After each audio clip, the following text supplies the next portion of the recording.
بسم الله الرحمن الرحيم. الحمد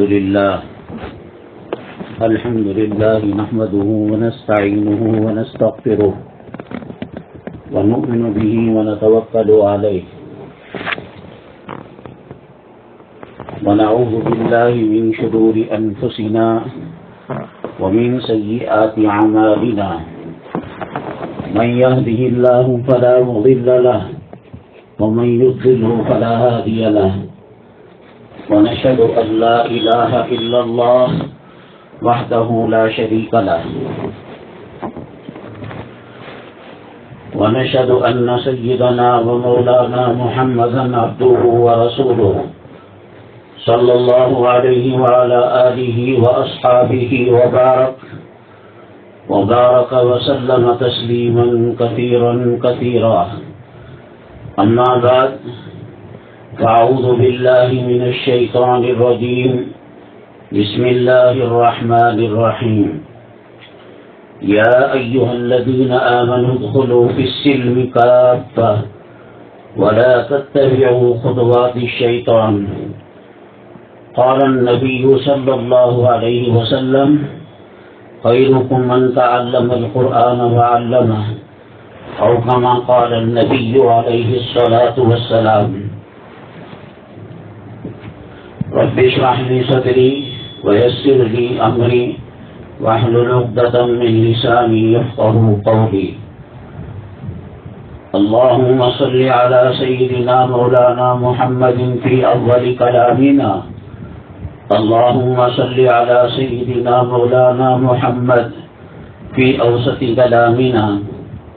اللهم صل على سيدنا مولانا محمد في آخر كلامنا. قابل قدر اسلامی خواتین،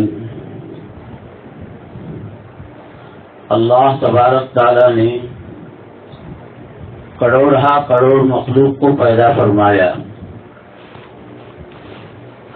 اور ان کو اپنی ذمہ داری میں لگا دیا.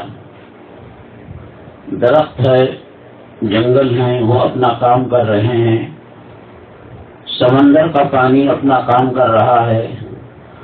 فضاؤں کے اندر جو پرندے اڑ رہے ہیں وہ اپنا کام کر رہے ہیں. پہاڑ اپنا کام کر رہے ہیں. چاند اور سورج اور ستارے اللہ کی مخلوق ہیں، وہ اپنا کام کر رہے ہیں. اللہ تعالیٰ نے ہر ایک کو اپنے اپنے کام پر لگا دیا. سورج نکلنے کا جو وقت ہے، 1 سیکنڈ پہلے نہیں نکلتا، 1 سیکنڈ دیر سے نہیں ڈوبتا. جب نکلنا ہوتا ہے وہ نکلتا ہے، اور جب غروب ہونا ہوتا ہے تو ہوتا ہے. اللہ تعالیٰ کی مخلوق پر اللہ کا حکم چلتا ہے. نہ کسی فرعون کا حکم، نہ کسی دجال کا حکم، نہ کسی حامان کا، نہ کسی شداد کا. بس ایک تھوڑی سی مہلت اللہ تعالیٰ دیتے ہیں کہ انسان اپنی مرضی سے کیا کرتا ہے. جیسے اللہ نے چاند کو مجبور کیا، سورج کو مجبور کیا اپنی اطاعت کے لیے، اور وہ کسی کی نہیں سنتے. بہت سارے کروڑ لوگ جمع ہو جائے میدان میں اور چاند و سورج کو کہیں کہ تم یہی رہو، ہرگز وہ اپنا کام سے پیچھے ہٹنے والے نہیں ہیں. وہ اپنے کام میں لگے رہیں گے. اللہ تعالیٰ کو برسات دینا ہے، بارش دینا ہے.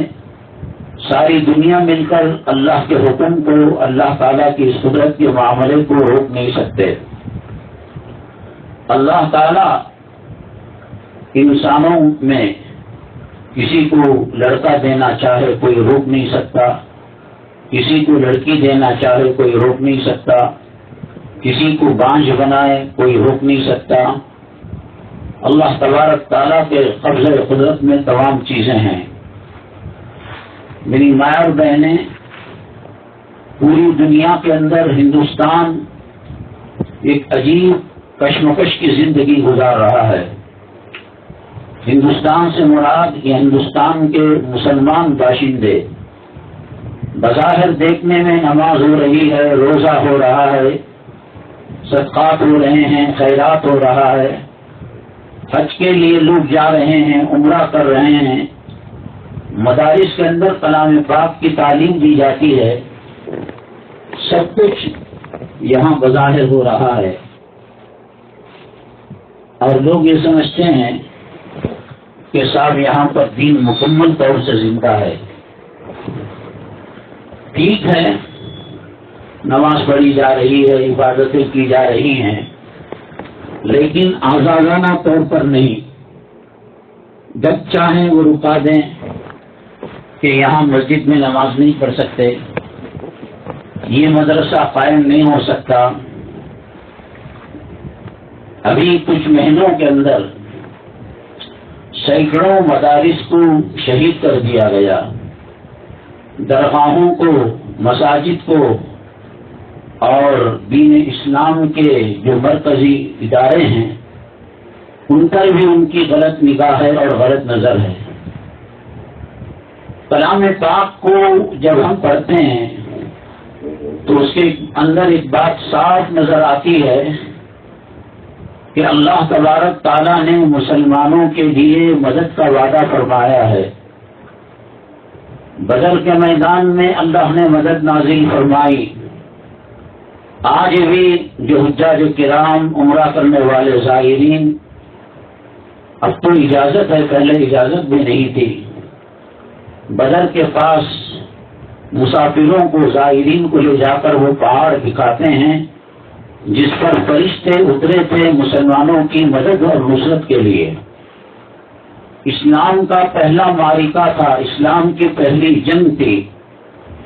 ایک طرف 313 نہتے جن کے پاس کپڑا بھی صحیح نہیں ہے، مالی حالت بھی کوئی خاص نہیں ہے، تیر اور تلوار، کئی صحابی، کئی مجاہد اور غازی ایک تیر کو استعمال کرتے تھے، ایک تلوار کو استعمال کرتے تھے۔ بعض تلواروں کی مٹھیاں ٹوٹی ہوئی، بعض لوگ درخت کے ٹہنی سے اور درخت کی لکڑی سے لڑائی کیا کرتے تھے، معرکہ ہوا کرتا تھا۔ اور تعداد کے اعتبار سے کفار مکہ ہزاروں کی تعداد میں فوجیوں کو اتارا تھا بدر کے میدان میں، اور مسلمانوں کی جو تعداد تھی وہ صرف 313 تھی۔ حالانکہ ایسی بات سمجھتے ہیں لوگ کہ اس وقت 313 ہی تھے، یہ جنگ میں جانے والے 313 تھے۔ مدینہ طیبہ کے اندر جو بعض بیمار تھے، بعض مسجد کے اندر اذان دینے کی ذمہ داری تھی، اور سب چلے گئے تو 5 وقتہ نماز کون پڑھائے گا، مسئلے مسائل کو کون بیان کرے گا۔ بہت بڑی تعداد اللہ کے نبی جناب محمد الرسول اللہ صلی اللہ علیہ وسلم نے ان کو مدینہ طیبہ میں رکایا تھا۔ ان میں سے اللہ کی مرضی جن کو ہوئی وہ سلیکٹ ہوئے بدر کے میدان کے لیے اور بدر کے معرکے کے لیے۔ اللہ تعالیٰ کی نصرت آئی۔ کوئی مسلمان یہ نہیں بتا سکتا کہ اسلام کا حق کا مقابلہ باطل سے ہو رہا ہو اور اللہ تعالیٰ کی مدد نازل نہ ہوئی ہو۔ وقتی طور پر اللہ تعالیٰ یہ دکھانے کے لیے کہ اللہ کے احکامات کے دائرے سے، سرکل سے جو نکلتا ہے وہ اللہ کی مدد سے محروم ہو جاتا ہے۔ کائنات کے اندر حضرات انبیاء علیہم الصلاۃ والسلام کا جو درجہ اور مقام ہے وہ سب سے اونچا ہے۔ اس کے بعد سب سے اونچا مقام اور سب سے اونچا درجہ اللہ تبارک تعالیٰ نے نبی کریم جناب محمد الرسول اللہ صلی اللہ علیہ وسلم کے صحابہ کرام کا رکھا ہے۔ ساری دنیا مل کر حضرت صدیق اکبر رضی اللہ تعالیٰ عنہ کا مقابلہ نہیں کر سکتی۔ ساری دنیا مل کر حضرت عمر بن الخطاب رضی اللہ تعالیٰ عنہ کے سامنے نہیں کھڑی ہو سکتی۔ ساری دنیا مل کر حضرت عثمان غنی رضی اللہ تعالیٰ عنہ حضرت علی کرم اللہ وجہ 1.25 لاکھ صحابہ میں کوئی آخری درجے کے فضیلت کے اعتبار سے جو صحابی ہیں ان سے بھی ان کا مقابلہ نہیں ہو سکتا. اللہ نے ان کو چن لیا تھا رسول پاک صلی اللہ علیہ وسلم کی غلامی کے لیے اور خدمت کے لیے. انبیاء علیہم الصلاۃ والسلام کے بعد سب سے اونچا اور سب سے اعلیٰ درجہ حضرات صحابہ کرام رضوان اللہ علیہم اجمعین کا ہے. کیوں ہے؟ مکے میں بہت لوگ رہا کرتے تھے، مدینہ طیبہ میں بہت بڑی آبادی تھی. ان ہزاروں لاکھوں لوگوں میں ہر کوئی صدیق نہیں ہے، ہر کوئی فاروق اعظم نہیں ہے، ہر کوئی عثمان غنی نہیں ہے، ہر کوئی علی مرتضیٰ نہیں ہے. حضرت پیران پیر شیخ عبد القادر جیلانی رحمۃ اللہ علیہ سے کسی نے پوچھا حضرت معاویہ رضی اللہ تعالیٰ عنہ اور حضرت حسن حسین یا کسی اور صحابی کا نام لے کر پوچھا کہ ان کا مقام کتنا ہے، کیا درجہ ہے ان کا. اصل میں حضرت سفیان رضی اللہ تعالی عنہ ان کے بارے میں صحابہ کرام کے اندر کچھ اختلاف تھا. کربلا کی سرزمین کے اندر جو معرکہ پیش آیا وہ یزید کی طرف سے ہوا، اور یزید حضرت ابو سفیان رضی اللہ تعالیٰ عنہ کا گھرانے کا آدمی ہے. تو پوچھنے والے نے یہ سوچ کر پوچھا کہ صحابہ کرام کے مقابلے میں دوسرے لوگ آ رہے ہیں مقابلہ کرنے کے لیے، اور ان کا مقام کیا ہوگا اور ان کا درجہ کیا ہوگا.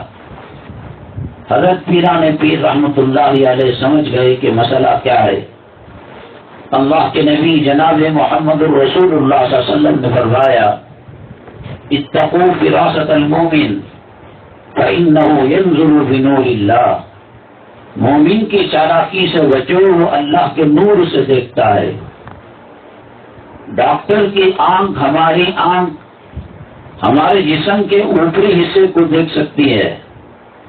جو ایکس رے کی آنکھ ہے، جو MRI کی آنکھ ہے، وہ جسم کے اندر ان اپنی شعاؤں کو، روشنی کو داخل کر کر وہ اندر کی چیز کے بارے میں بتاتے ہیں کہ خون کے اندر کیا ہے، ہڈیوں میں کیا ہے، کینسر ہے، فلاں ہے، دھماکہ ہے، یہ ہے، وہ ہے.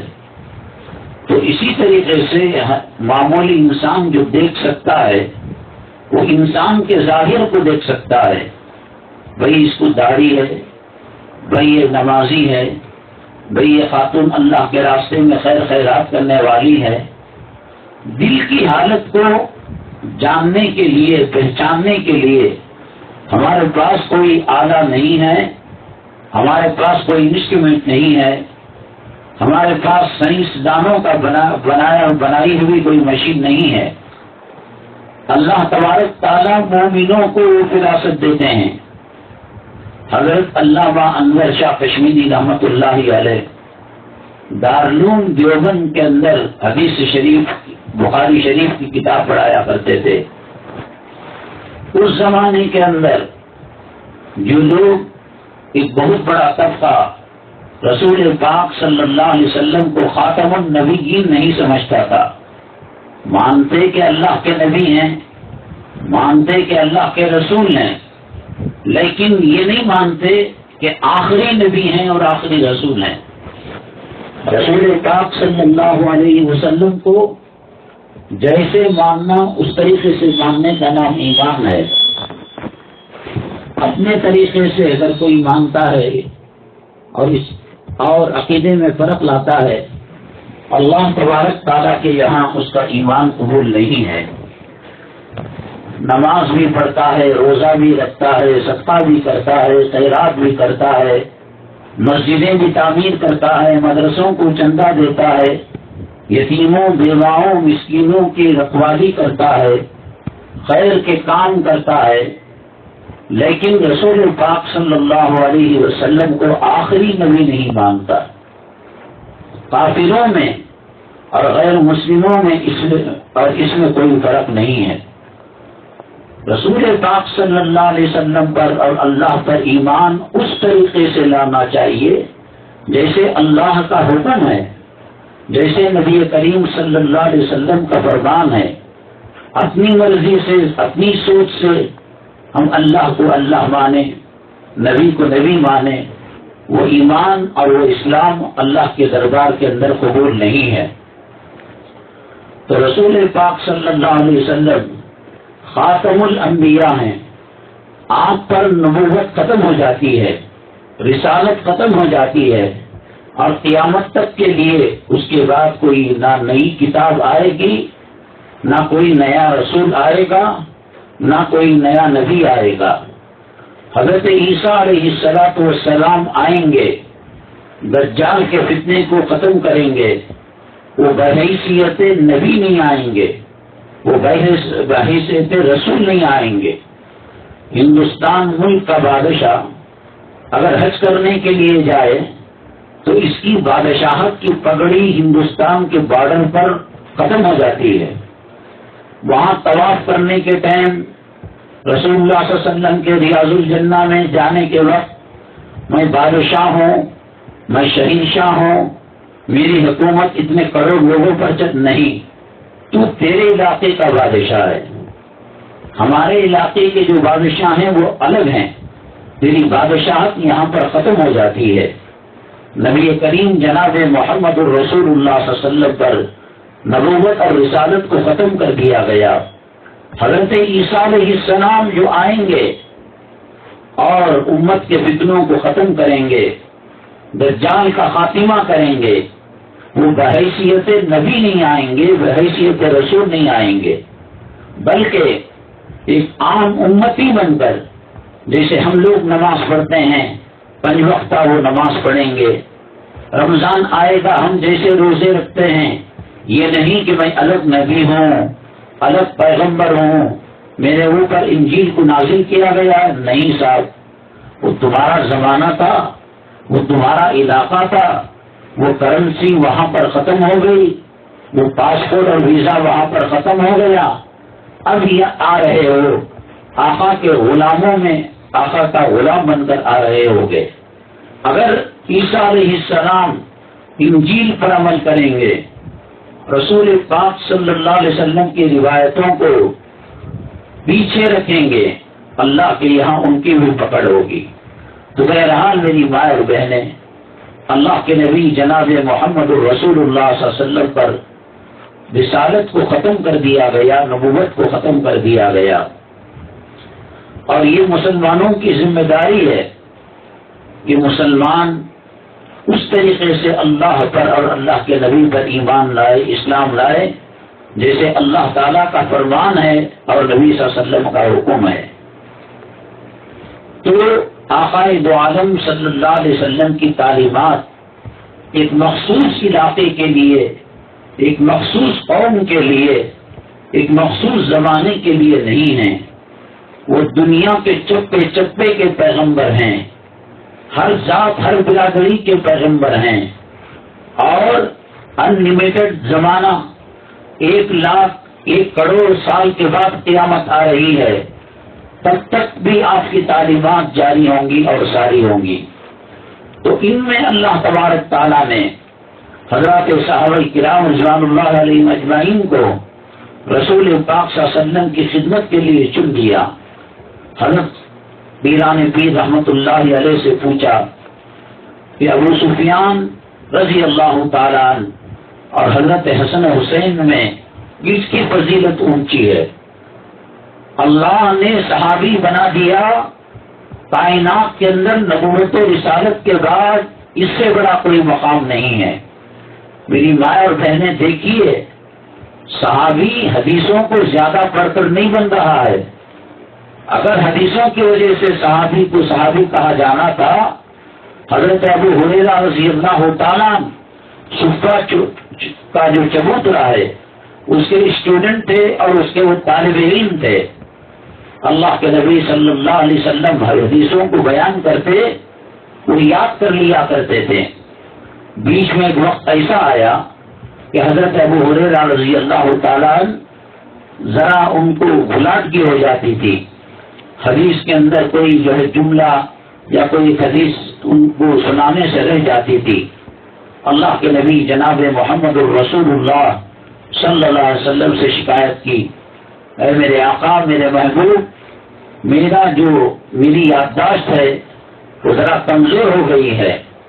اللہ کے نبی صلی اللہ علیہ وسلم نے جھوٹا لعاب دہن آپ کو لگایا، اور اس کے بعد جو ہے حضرت ابو ہریرہ رضی اللہ تعالیٰ عنہ فرماتے ہیں، مرتے دم تک میں ایک حدیث کو بھلایا نہیں. یہ رسول پاک صلی اللہ علیہ وسلم کی توجہ کی برکت ہے. صحابہ کرام کے اندر کلام پاک میں مشہور فلاں صحابی ہیں، فقہ میں مشہور حضرت عبداللہ بن مسعود رضی اللہ تعالیٰ عنہ ہیں، صحابت میں حضرت سیدنا عثمان غنی رضی اللہ تعالیٰ عنہ ہیں، علوم نبوت کی جانکاری میں حضرت علی کرم اللہ وجہہ ہیں. اللہ کے نبی صلی اللہ علیہ وسلم نے فرمایا، انا مدینۃ العلم وعلی بابها، میں مدینہ ہوں، علم کا شہر ہوں، اور اس میں داخل ہونے کا دروازہ حضرت علی کرم اللہ وجہہ ہیں. ہمارے خاندان میں، ہمارے معاشرے میں، ہمارے سماج میں، ہماری سوسائٹی میں کئی لوگ رہتے ہیں. کوئی چندہ دینے میں آگے ہے، کوئی مسجدوں کو آباد کرنے میں آگے ہے، کوئی مدرسہ بنانے میں آگے ہے، کوئی یتیموں، بیواؤں، مسکینوں کی مدد کرنے میں آگے ہے. ایک اپنی اپنی پسند ہے، ایک اپنا ذوق ہے. جو مسجد بنا رہا ہے وہ بھی اللہ کے دین کی خدمت کر رہا ہے، جو خانقاہ بنا رہا ہے وہ بھی اللہ کے دین کی خدمت کر رہا ہے، جو مدرسہ بنا رہا ہے وہ بھی اللہ کے دین کی خدمت کر رہا ہے، جو ہاسپٹلوں کے چکر لگا کر دوا دارو کا انتظام کرتا ہے، ان کی فیس ادا کرتا ہے ہاسپٹل کی، وہ بھی دین کی خدمت کر رہا ہے. طلبا، بچے اسکول میں پڑھتے ہیں، فیس دینے کی طاقت نہیں ہے، یہ فیس ادا کرتا ہے، یہ بھی دین کی خدمت میں داخل ہے. بجلی والا، کرنٹ والا آ کر میٹر کٹ کر دیا کہ بھائی کل بھی گئے بار بھی تمہیں میٹر ادا نہیں کرے، بل ادا نہیں کرے، وہ پیسہ دے کر اس کے گھر کو روشن کیا، یہ بھی دین کے اندر داخل ہے. ہم کچھ چیزوں کو بنا کر یہ کہنا کہ یہ دین ہے اور فلاں جو کر رہا ہے وہ دین نہیں ہے، یہ اسلام کو نہ سمجھنا ہے اور اسلام کی تعلیمات کو نہ سمجھنے کی وجہ سے ایسا ہو رہا ہے. ہر چھوٹا کام، ہر بڑا کام سب دین کے کام ہیں. تو ان میں اللہ تعالیٰ نے ان کا مقام کیوں اونچا کیا؟ حضرت پیران پیر رحمت اللہ علیہ نے فرمایا، میرے بھائی تو یہ پوچھ رہا ہے حضرت ابو سفیان رضی اللہ تعالیٰ عنہ، حضرت حسن، حضرت حسین، ان کے اندر کون بڑے ہیں کون چھوٹے ہیں؟ حضرت سمجھ گئے. میں نے آپ کو بتایا مومن کی جو فراست ہوتی ہے، چالاکی ہوتی ہے، اس کا کوئی مقابلہ نہیں کر سکتا. کلام پاک کا حافظ، کلام پاک کی تعلیم پانے والا، آپ جائیے کالجوں کے اندر دیکھیے، MBBS جو کر رہے ہیں اور جو MD کر رہے ہیں، ڈاکٹری کورس کر رہے ہیں، انجینئر کا کورس کر رہے ہیں، جن کے سینے اللہ کے قرآن کے نور سے منور ہیں، وہ اور اسٹوڈنٹ کے مقابلے میں اور طلبا کے مقابلے میں بہت آگے چل رہے ہیں. اللہ کے کلام پاک کی برکت ہے.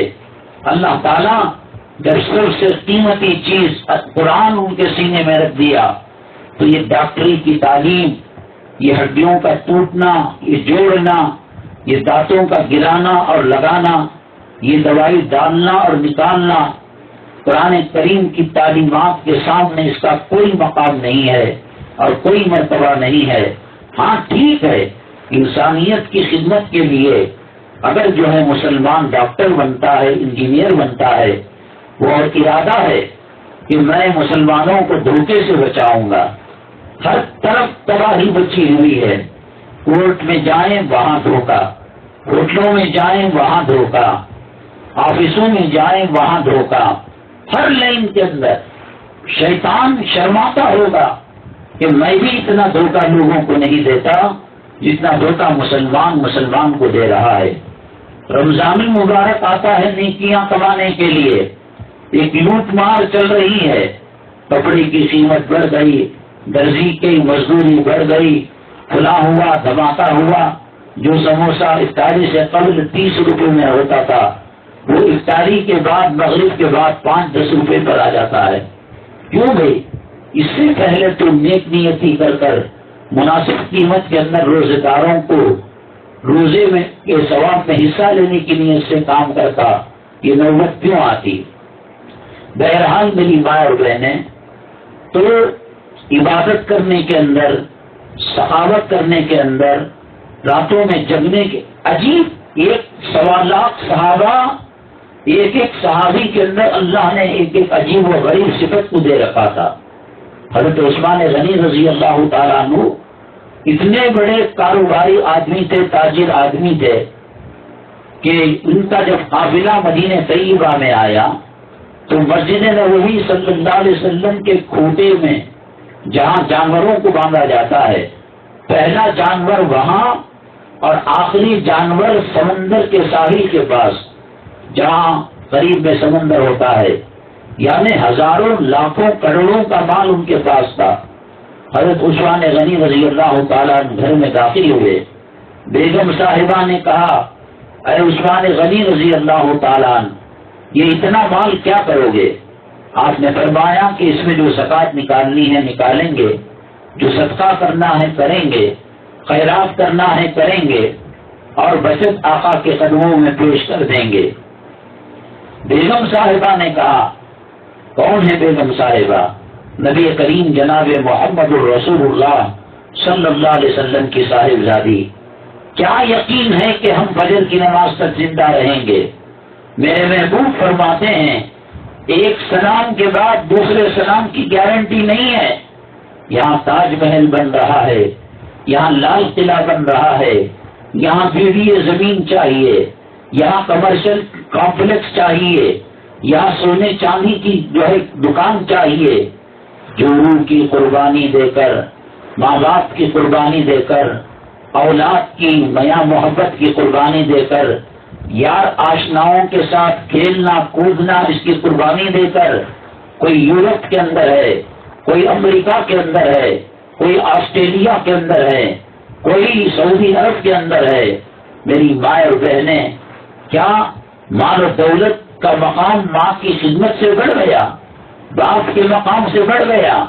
اللہ کے نبی صلی اللہ علیہ وسلم نے فرمایا اگر کوئی حج کا ثواب پانا چاہے وہ اپنے باپ کے چہرے کو محبت اور شفقت کی نگاہ سے دیکھے۔ صحابی نے عرض کیا اے اللہ کے نبی صلی اللہ علیہ وسلم اگر کوئی دن میں 70 مرتبہ 100 مرتبہ باپ کے چہرے کو دیکھے، آقا نے فرمایا اللہ تعالیٰ کے یہاں اجر کی کوئی کمی نہیں ہے، ثواب کے خزانے کی کوئی کمی نہیں ہے۔ تم 100 مرتبہ باپ کو دیکھو، ہر مرتبہ اللہ حج کا ثواب، حج مبرور کا اجر برہمت فرماتے ہیں۔ ماں کے پاؤں کے قدموں کے نیچے اللہ نے جنت کو رکھا۔ ماں کی دعا لینا، ماں کی خدمت کرنا، دل کو تکلیف نہ پہنچانا، یہ جنت کی چابی حاصل کرنے کے برابر ہے۔ تو صحابہ کرام کے اندر جو وصف تھا ان کے گھر والوں کے اندر بھی وہ خوبی تھی۔ کہا کیا گارنٹی، کیا ضمانت کہ فجر کی نماز تک ہم لوگ زندہ رہیں گے؟ اس سے پہلے اللہ کے راستے میں خیرات کر دو۔ میری ماں اور بہنیں، کہاں آپ نے سنا ہوگا کہ چولہا نہیں جلا کرتا تھا؟ کہاں آپ نے سنا ہوگا کہ ایک چادر 2 صحابی اوڑا کرتے تھے؟ کہاں آپ نے سنا ہوگا کہ ایک صحابی نماز کے بعد فوراً تیز قدم سے گھر کو جاتے تھے اور جا کر پھر اس کے بعد وہ آتے تھے؟ اللہ کے نبی صلی اللہ علیہ وسلم نے پوچھا ایک سلام کے بعد دوسرے سلام کے ہونے تک بھی انتظار نہیں کرتے اور آپ دوڑ کر چلے جاتے ہیں؟ کون سا ہوائی جہاز پکڑنا ہے آپ کو؟ کون سی سواری میں سوار ہونا ہے؟ کون سا ایمرجنسی کام ہے؟ وہ صحابی نے فرمایا اے اللہ کے نبی صلی اللہ علیہ وسلم ہمارے گھر کے اندر صرف ایک چادر ہے، میں نماز کو آتا ہوں تو وہ چادر اوڑھ کر آتا ہوں، اور میری بیگم کپڑا جسم میں نہ ہونے کی وجہ سے تنور کے اندر جس میں روٹی بنائی جاتی ہے، ایک مٹکا زمین میں کاٹ کر انگار ڈال کر اس میں روٹی بناتے ہیں، تندوری روٹی جس کو کہتے ہیں، وہ اس کے اندر اپنے آپ کو پردہ کیے ہوئے رہتی ہیں۔ میں فوراً جا کر میں اپنے جسم کا کپڑا اسے دے کر میں تندور میں اتر جاتا ہوں، اور وہ فرض نماز ادا کرتی ہے۔ اللہ کے نبی صلی اللہ علیہ وسلم کی آنکھوں کے اندر آنسو کے قطرے آ گئے۔ کیسی حالت تھی، اور کیسے صحابہ کرام کے اندر قربانی کا جذبہ تھا۔ ایک مرتبہ اللہ کے نبی جناب محمد الرسول اللہ صلی اللہ علیہ وسلم تشریف فرماتے، مجلس قائم تھی، کوئی صحابی بن رہا ہے علم کی وجہ سے نہیں، کوئی صحابی بن رہا ہے تلاوت کی وجہ سے نہیں، کوئی صحابی بن رہا ہے خیرات کی وجہ سے نہیں، کوئی صحابی بن رہا ہے صفا چبوترے کا طالب علم اور اسٹوڈنٹ ہونے کی وجہ سے نہیں، کوئی صحابی بن رہا ہے رسول پاک صلی اللہ علیہ وسلم کا داماد ہونے کے لیے نہیں، کوئی صحابی بن رہا ہے مسجد نبوی صلی اللہ علیہ وسلم کی خدمت کر کر نہیں۔ صحابی صحبت سے بنتا ہے، آقا کے ساتھ اٹھتا بیٹھتا ہے، درس میں رہتا ہے، بیانوں میں رہتا ہے، ذکر کے حلقوں میں رہتا ہے۔ یہی وہ چیز ہے جو کروڑ لوگ حضرت آدم علیہ السلام سے لے کر نبی کریم صلی اللہ علیہ وسلم تک، اور نبی کریم صلی اللہ علیہ وسلم سے لے کر صبح قیامت تک جو کروڑ لوگ آئیں گے، اس میں کتنے نمازی ہوں گے، اس میں کتنے روزے دار ہوں گے، اس میں کتنے صدقہ خیرات کرنے والے۔ حضرت عثمان غنی رضی اللہ تعالیٰ سارا مال اسی وقت اللہ کے راستے میں خیرات کر دیا۔ ہے کوئی مثال لا سکتا ہے؟ اس کا کوئی مقابلہ کر سکتا ہے سخاوت کے اندر؟ لیکن صحابی خرچ کرنے کی وجہ سے نہیں ہوئے، وہ اللہ کے نبی صلی اللہ علیہ وسلم کی مجلس تھی۔ فرمایا اب جو آدمی ہماری مجلس کی طرف آ رہا ہے وہ جنتی ہے، اللہ تبارک تعالیٰ بغیر حساب و کتاب کے اسے جنت کے اندر داخل فرمائیں گے۔ دیکھا ایک صحابی آئے، اللہ کے نبی صلی اللہ علیہ وسلم نے فرمایا تھا صحابہ کو، وہ دیکھ کر سمجھ گئے کہ بھئی یہ جنتی صحابی ہیں۔ دوسرے دن مجلس قائم ہوئی، پھر آپ نے فرمایا آج ایک شخص آ رہا ہے اور اس وقت مجلس کا آخری آدمی ہوگا اور وہ بھی جنتی ہے۔ دیکھا تو وہی صحابی جو کل تھے وہ آج بھی ہیں۔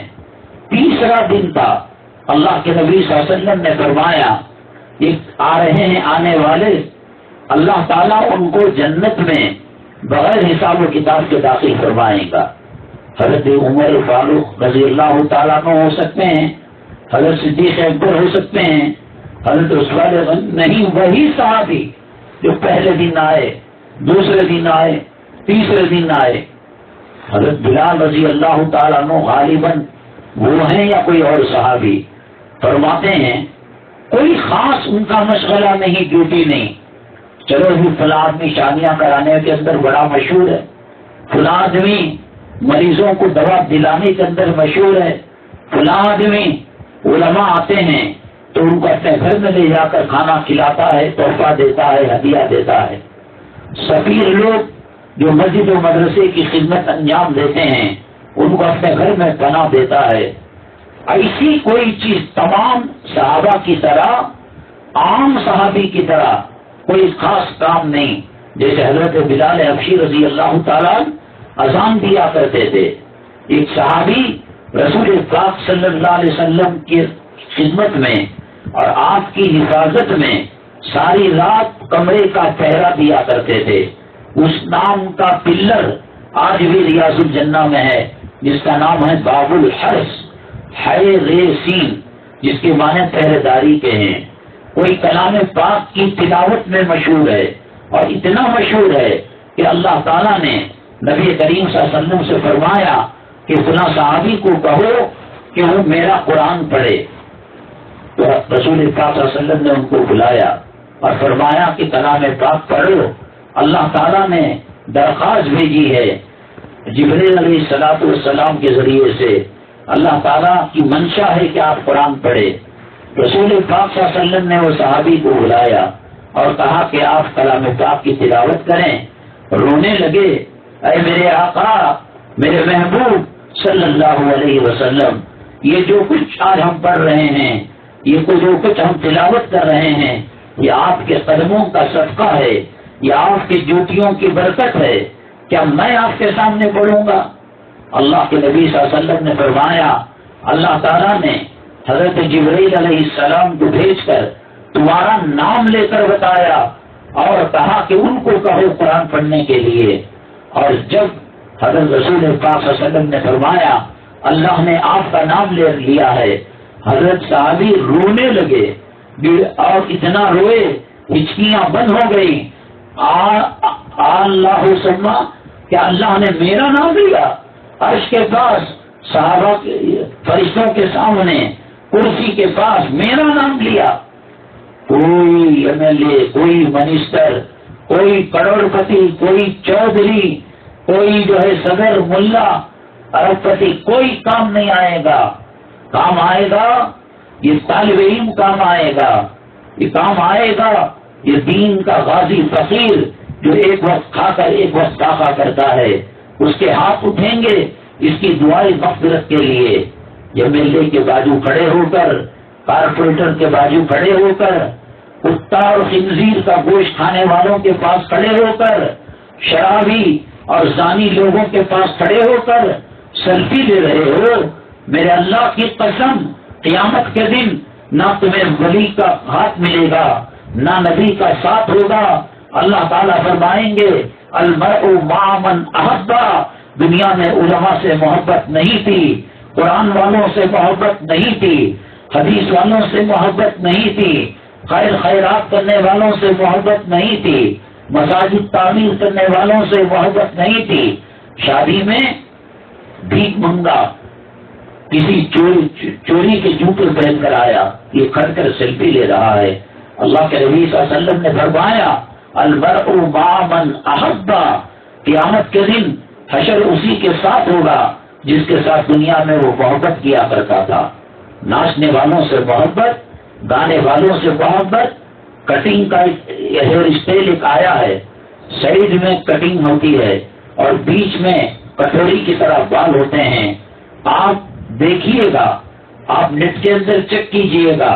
یہ ووڈا فون جیسے ایئرٹیل کا فون آتا ہے، ریلائنس کا فون آتا ہے، ایک کمپنی کی ووڈا ہے یا مر گئی معلوم نہیں. اس کے ایڈورٹائز کے اندر، اس کے اشتہار کے اندر ایک کتے کی فوٹو دیتا ہے جس کے سائڈ کے بال کٹے ہوئے اور بیچ کے بال ابھرے ہوئے ہوتے ہیں. تو یہ آدمی قیامت کے دن آئے گا، حضرت پیران پیر کے ساتھ حشر نہیں ہوگا، خواجہ اجمیری رحمۃ اللہ علیہ کے ساتھ حشر نہیں ہوگا، حضرت نظام الدین اولیاء کے ساتھ حشر نہیں ہوگا، حافظوں کا ہاتھ نہیں پکڑے گا، علماء کا ہاتھ نہیں پکڑے گا، صوفیاء کا ہاتھ نہیں پکڑے گا. اسی کتے کے ساتھ جس کتے کی شکل اس نے بنا رکھی ہے.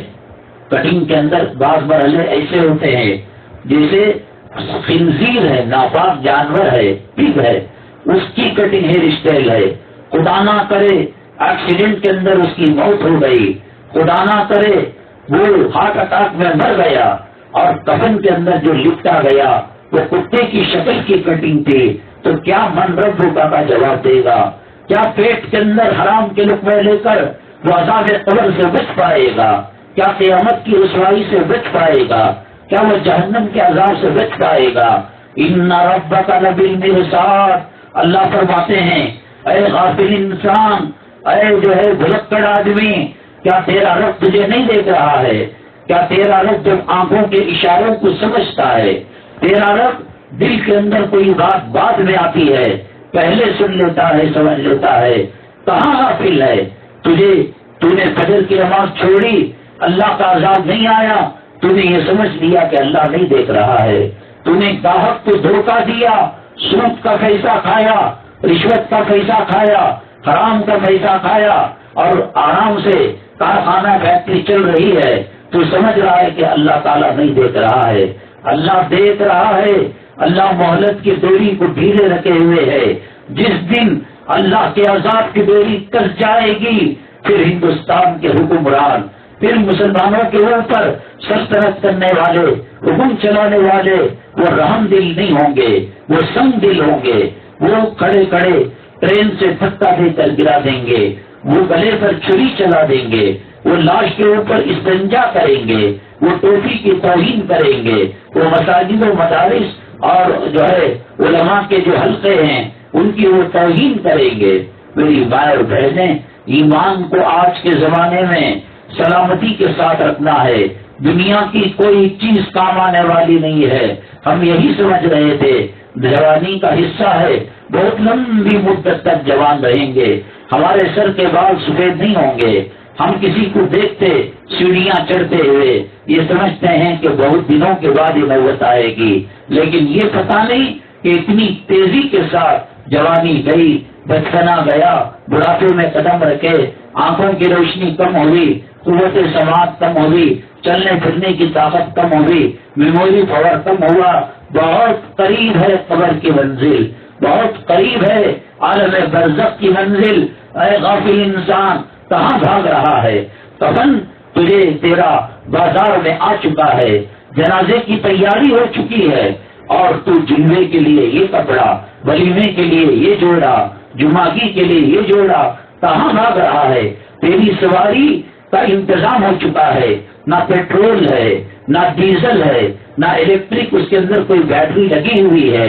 وہ فقیروں کے چندوں سے اور وہ جو بھیک مانگوں کے چندوں سے کسی فقیر نے 10 روپے دیے، کسی بھیک مانگنے والے نے 50 روپے دیے، ان کو جوڑ جوڑ کر ایک جنازہ بنایا گیا ہے۔ یہ مسلمانوں کی آخری سواری ہے۔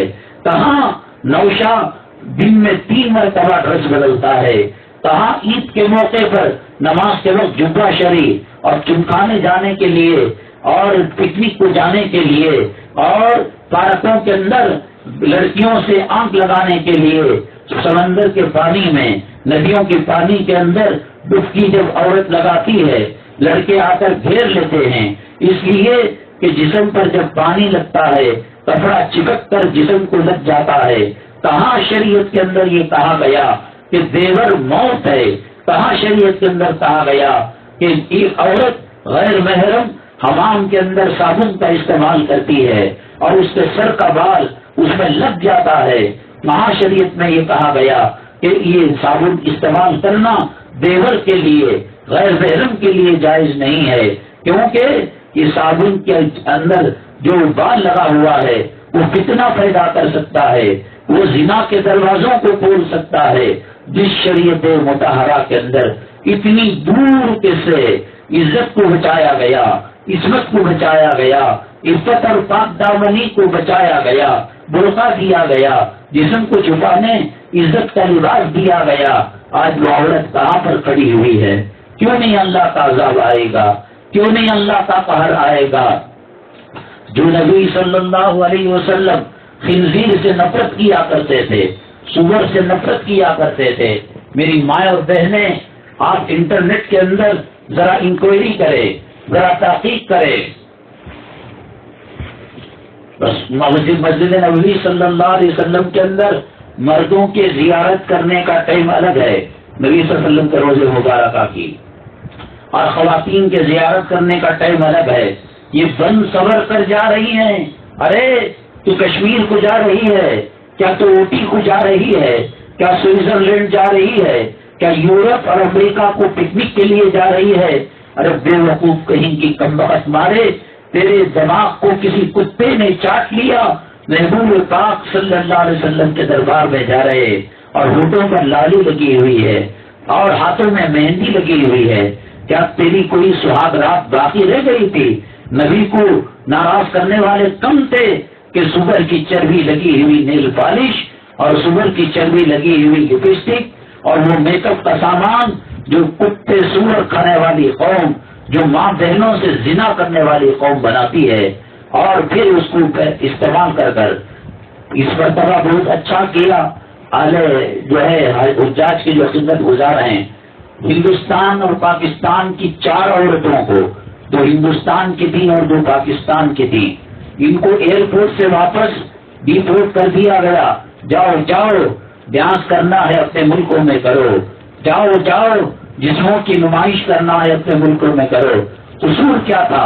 قصور یہ تھا کہ ہاتھوں میں مہندی لگائی ہوئی تھی۔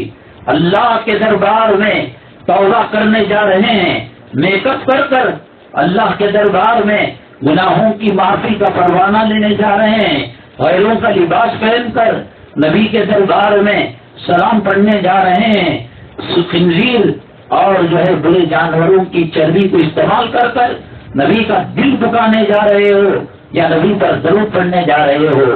عقل کو کیا ہو گیا ہے؟ سمجھ کو کیا ہو گیا ہے؟ حضرت اقدس مولانا قاسم صاحب نانوتوی رحمت اللہ علیہ جب کبھی حج کے لیے تشریف لے جاتے، آقا کے روزے کی زیارت کے لیے تشریف لے جاتے، آخر عمر تک مرنے تک وہ نبی کے روزے کے پاس جا نہیں سکے، درمیان میں بے ہوش ہو جاتے۔ جس نے دارالعلوم دیوبند کو قائم کیا وہ ایسا دارالعلوم جو دنیا کے چپے چپے میں، سمندر کے جزیروں میں، پہاڑوں کے غاروں میں اور زمین کے اندر، زمین کے اوپر، ہوائی فضاؤں میں جس کا فیض چل رہا ہے، جس کو مولانا ریاست علی صاحب رحمۃ اللہ علیہ نے فرمایا خود ساقی کوثر نے رکھی بنیاد یہاں، میخانی کی بنیاد یہاں، یہ یعنی اللہ تعالیٰ کے نبی صلی اللہ علیہ وسلم نے پلان دیا تھا۔ وہ مدرسے کا محتمم، وہ مدرسے کا استاد نبی کے روزے کے پاس جانے سے گریز کرتا ہے، ڈر جاتا ہے، بے ہوش ہو جاتا ہے، خدا جانے میرے محبوب مجھے دیکھ کر چہرہ کہیں پھیر تو نہیں لیں گے۔ اے قاسم نانوتوی، تم نے سنت کے خلاف کیا کام کیا؟ تمہاری فرض کبھی قضا نہیں ہوئی۔ شادی کی رات، سہاگ رات کے اندر جب بیگم زیوروں میں لگی ہوئی تھی، سونے چاندی کے اندر وہ ڈوبی ہوئی تھی، سلام کیا، حضرت قاسم نانوتوی رحمۃ اللہ علیہ نے سلام کا جواب دیا، فرمایا ان دونوں میں سے ایک چیز یہاں رہ سکتی ہے، یا تو مال رہے گا تو میں نہیں رہوں گا، اگر جو ہے میں رہوں گا یہ مال نہیں رہے گا۔ دنیا کی وہ کون سی خاتون ہے سہاگ رات، شادی کی پہلی رات کے اندر سر کے بالوں سے لے کر پیر کے انگوٹھے تک جو سونے کے زیورات تھے وہ حضرت کو دے دیے، فرمایا کہ دارالعلوم کے طلباء پر اور ہندوستان کے لیے جہاد کرنے والوں کے لیے یہ میں عطا کرتی ہوں، ہدیہ کرتی ہوں، لے لو۔